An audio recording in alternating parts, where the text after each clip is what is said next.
அனைவருக்கும் வணக்கம். Government jobs mentor YouTube சேனலில் இப்போ தான் ஃபஸ்ட் டைம் பார்க்குறீங்கன்னா நம்ம சேனலை சப்ஸ்கிரைப் பண்ணிட்டு பாருங்கள். தொடர்ந்து கவர்மெண்ட் ஜாப்ஸ் அப்டேட் கொடுத்துட்டு வந்துட்டுருக்கோம்.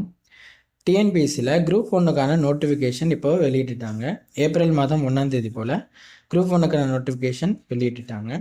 எல்லாருமே எதிர்பார்த்து காத்துட்டு இருந்த நோட்டிஃபிகேஷன் தாங்க.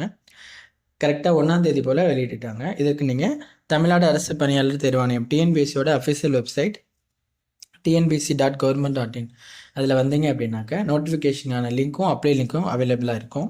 அந்த நோட்டிஃபிகேஷன் ஆப்ஷனை கிளிக் பண்ணிங்க அப்படின்னா நோட்டிஃபிகேஷன் பார்க்கலாம். டிஎன்பிஎஸ்சி குரூப் 1 நோட்டிஃபிகேஷனுக்கான அட்வர்டைஸ்மெண்ட் நம்பர் 706, நோட்டிஃபிகேஷன் நம்பர் 4/2025. இந்த நோட்டிஃபிகேஷன் என்னைக்கு ரிலீஸ் பண்ணாங்க அப்படின்னா 1/4/2025. இது குரூப் 1 சர்வீஸ்க்கான நோட்டிஃபிகேஷன். டிஎன்பிஎஸ்சி குரூப் 1க்கு நீங்கள் விண்ணப்பிப்பதற்கான ஸ்டார்டிங் டேட் 1/4/2025 கடைசி தேதி 30/4/2025ங்க. 2 எக்ஸாம் இருக்கும். ப்ரிலிமினரி எக்ஸாமினேஷன், மெயின் எக்ஸாமினேஷன் சொல்லிட்டு ப்ரிலிமினரி எக்ஸாமினேஷனுக்கான டேட்டை இப்போவே கொடுத்துட்டாங்க. 15/6/2025 9:30 12:30. இப்போ எக்ஸாம் என்ன, குரூப் 1 நோட்டிஃபிகேஷன் எக்ஸாம் 15/6/2025 அன்றைக்கி தான் குரூப் 1க்கான எக்ஸாம் இருக்குது. நெக்ஸ்ட் மெயினுக்கான எக்ஸாம் டேட்டை அவங்க அதுக்கப்புறம் அனௌன்ஸ் பண்ணுவாங்க. டேட் கடைசி தேதி விண்ணப்பிப்பதற்கு 30 இந்த டேட்டுக்குள்ளே நீங்கள் அப்ளை பண்ணிடணும். மொத்தம் 70 காலி பணியிடங்களுக்கான வேக்கன்சி நோட்டிஃபிகேஷன் ரிலீஸ் பண்ணியிருக்காங்க. 6 விதமான பணியிடங்களுக்கு. டெபுட்டி கலெக்டருக்கு 28 காலி பணியிடங்களும், டிஎஸ்பி கேட்டகரி 1க்கு 7 காலி பணியிடங்களும், அசிஸ்டன்ட் கமிஷனர் அதாவது கமர்ஷியல் டாக்ஸஸில் 19 காலி பணியிடங்களும், assistant director of rural development இதில் 7 காலி பணியிடங்களும், டிஸ்ட்ரிக்ட் எம்ப்ளாய்மெண்ட் ஆஃபீஸரில் 3 காலி பணியிடங்களும், அசிஸ்டன்ட் கமிஷனர் ஆஃப் லேபர் இதில் 6 காலி பணியிடங்களும், மொத்தம் 70 காலி பணியிடங்களுக்கு குரூப் 1 நோட்டிஃபிகேஷன் ரிலீஸ் பண்ணியிருக்காங்க. இதற்கான சம்பள விகிதம்னு பார்த்தீங்க அப்படின்னா லெவல் 22 அந்த இதில் தான் உங்களுக்கு சம்பள விகிதம் இருக்கும். இதற்கு நீங்கள் ஏதாவது ஒரு டிகிரி முடிச்சிருக்கீங்க, டிகிரி கம்ப்ளீட் பண்ணியிருக்கீங்க அப்படின்னா கண்டிப்பாக இந்த குரூப் 1க்கு நீங்கள் அப்ளை பண்ணிக்கலாம். அதற்கான வயது வரம்பு பார்க்கலாம். குறைந்தபட்சம் 21 வயதுக்குள்ளே இருக்கணும். அப்புறம் அதிகபட்ச வயதில் SC, SCA, ST, MBC, DCS, பிசியில் ஓபிசிஎம் அண்டு பிசிஎம் இந்த கேட்டகரிலாம், இந்த கேட்டகரி கீழே அதிகபட்ச வயதுன்னு பார்த்தோம் அப்படின்னா டேபிளில் கொடுத்துருக்காங்க பாருங்கள். Deputy collector, DSP, assistant commissioner இவங்களுக்கான பொதுவான அதிகபட்ச வயது 34 வருடங்களும். இதிலேயே நீங்கள் பிடபிள்யூடிடி கேண்டிடேட்ஸாக இருந்தீங்க அப்படின்னா அதில் டெப்டி கலெக்டருக்கு 44 வருடங்களும், டிஎஸ்பிக்கு என்ஏ அப்படின்ட்டு கொடுக்கல, அசிஸ்டன்ட் கமிஷனருக்கு 44 வருடங்களும் கொடுத்துட்டாங்க. இந்த கேட்டகரியில் கீழே எக்ஸ் சர்வீஸ்மேன் அப்படிங்கிற கேட்டகரியில் 50 வருடங்களும், விடோ கேண்டிடேட்ஸ்க்கு 39 வருடங்களும் அதிகபட்ச வயது கொடுத்துட்டாங்க.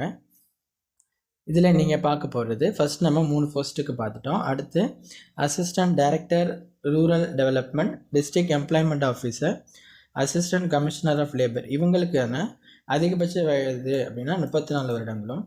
இந்த 4, 5, 6 இந்த சீரியல் நம்பரில் வர இந்த போஸ்ட்டுக்கான அதிகபட்ச வயதில் பிடபிள்யூடி கேண்டிடேட்ஸாக இருந்தீங்க அப்படின்னா உங்களுக்கு 44 வருடங்களும், அதை எக்ஸ் சர்வீஸ்மேனாக இருந்தீங்கன்னா 50 வருடங்களும், விடவாக இருந்தீங்க அப்படின்னா 39 வருடங்களும் அப்படிங்கிற மாதிரி அதிகபட்ச வயது கொடுத்துட்டாங்க. நீங்கள் டேபிளில் பார்த்தீங்க அப்படின்னா தெளிவாக புரியும். அதை பார்த்து நீங்கள் தெரிஞ்சுக்கலாம்.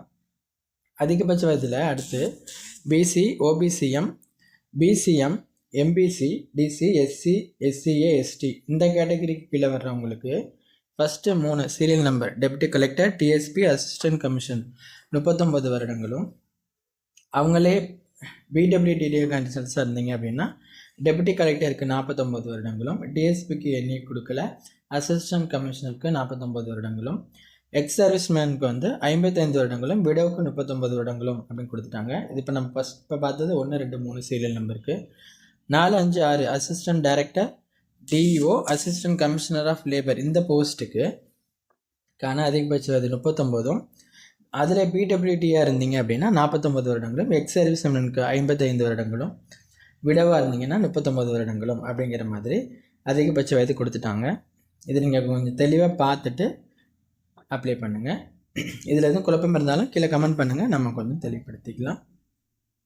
எஜுகேஷ்னல் குவாலிஃபிகேஷன் சொல்லிவிட்டு அவங்க டிகிரி முடித்ததுக்கான குவாலிஃபிகேஷன் என்னென்ன அப்படிங்கிறத தெளிவாக கொடுத்துட்டாங்க. நீங்கள் அதையும் பார்த்து தெரிஞ்சுக்கோங்க. அந்த ஏஜ் லிமிட்டையும் கரெக்டாக பார்த்துக்கோங்க.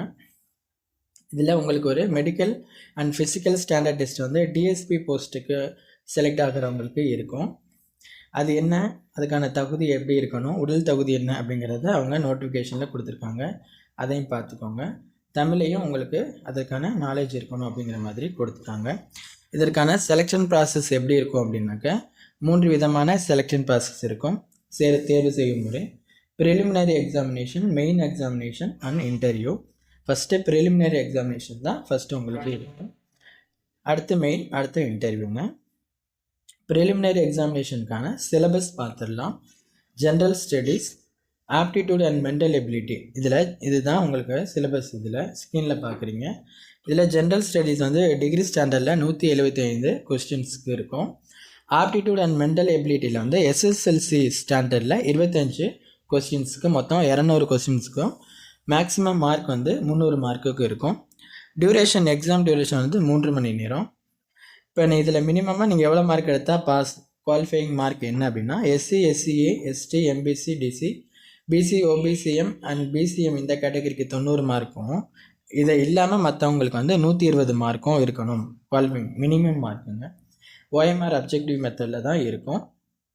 இது இப்போ நம்ம பார்த்தாரு ப்ரிலிமினரி எக்ஸாமினேஷனுக்கான சிலபஸ். அடுத்து மெயின் எக்ஸாமினேஷன் அண்ட் இன்டர்வியூக்கு எப்படி இருக்கும் அப்படின்னாக்க, main examination paper 1 Tamil eligibility test SSLC ஸ்டாண்டர்டில் 100 மார்க்குக்கு 3 மணி நேரம் இருக்கும். பேப்பர் 2 வந்து ஜென்ரல் ஸ்டடீஸ் 1, அது டிகிரி ஸ்டாண்டர்டில் 250 மார்க்குக்கு 3 மணி நேரத்துக்கும். பேப்பர் 3 வந்து ஜென்ரல் ஸ்டடீஸ் 2 டிகிரி ஸ்டாண்டர்டில் 250 மார்க்குக்கும். பேப்பர் 4 வந்து ஜென்ரல் ஸ்டடீஸ் 3 டிகிரி ஸ்டாண்டர்டில் 250 மார்க்குக்கும் 3 மணி நேரத்துக்கு உங்களுக்கு இருக்கும். இன்டர்வியூக்கு இது மெயின் எக்ஸாமினேஷன் இல்லாமல் இன்டர்வியூக்கு ஒரு 100 மார்க்குக்கு அப்படிங்கிற மாதிரியும் சொல்லிடுவாங்க. டோட்டல் மார்க்கு 850 மெடிக்கல், அதாவது மெயினுக்கும் இன்டர்வியூக்கும் சேர்த்து. அதை நீங்கள் பார்த்துக்கணும். மினிமம் குவாலிஃபிகேஷன் மார்க்கும் அதில் கொடுத்துருப்பாங்க. ஃபஸ்ட்டு நீங்கள் ப்ரிலிமினரி எக்ஸாமினேஷனுக்கு படிங்க. அது முடித்ததுக்கப்புறம் நீங்கள் மெயின் எக்ஸாமினேஷனை அதை நீங்கள் என்ன தெரிஞ்சுக்கலாம். ஒன் டைம் ரிஜிஸ்ட்ரேஷன் முடிச்சிட்டிங்கன்னா அதுக்கு நீங்கள் டைரெக்டாக அப்ளை பண்ணிக்கலாம். பண்ணாதவங்க அதை பண்ணிவிட்டு பண்ணுங்கள். எக்ஸாமினேஷன் சென்டர் தமிழ்நாட்டிலே கிட்டத்தட்ட 44 இடங்களில் இருக்குது. ஆல்ரெடி எக்ஸாம் எழுதுனவங்களுக்கு தெரியும். உங்களுக்கு அருகாமையிலே இருக்க மையம் இருக்கும். நோட்டிஃபிகேஷனையும் கொடுத்துட்டாங்க. இந்த நோட்டிஃபிகேஷன் எங்கெங்கே இருக்குன்னு சொல்லிட்டு நீங்கள் அதையும் பார்த்து தெரிஞ்சுக்கோங்க. மெயின் எக்ஸாமினேஷனுக்கான சென்டர் வந்து சென்னையில் மட்டும்தான் இருக்கும். அதையும் பார்த்துக்கோங்க. எக்ஸாமினேஷன் ஃபீஸ் வந்து ப்ரிலிமினரி எக்ஸாமினேஷனுக்கு வந்து 100 ரூபாயும், மெயின் எக்ஸாமினேஷனுக்கு வந்து 200 ரூபாயும் இருக்கும். இது இல்லாமல் ஒன் டைம் ரெஜிஸ்ட்ரேஷனுக்கான ஃபீஸ் நீங்கள் பண்ணியிருந்தீங்கன்னா அது பண்ண வேண்டியதில் பார்த்துக்கலாம். ஆன்லைனில் தான் பேமெண்ட் பண்ணுற மாதிரி இருக்கும். இவ்வளோதாங்க இந்த விவரங்கள்.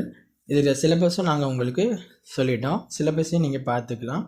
இந்த குரூப் 1க்கான நோட்டிஃபிகேஷனையும் அப்ளை லிங்க்கையும் நாங்கள் இந்த நம்ம வீடியோ கீழே டிஸ்கிரிப்ஷனில் கொடுக்குறோம். நோட்டிஃபிகேஷனை ஃபுல்லாக பாருங்கள், அப்ளை பண்ணுங்கள். இதில் எதுவும் சந்தேகம் இருக்குன்னா கீழே கமெண்ட் பண்ணுங்கள். விண்ணப்பிப்பதற்கான கடைசி தேதி 30/4/2025. அந்த டேட்டுக்குள்ளே அப்ளை பண்ணிவிடுங்க. தொடர்ந்து நம்ம சேனலில் குரூப் 1க்கான ஸ்டடி மெட்டீரியலும் நம்ம வீடியோ மாதிரி ரெடி பண்ணி போட இருக்கோம். தொடர்ந்து நம்ம சேனலில் பார்த்துட்டு வாங்க. தேங்க்யூ.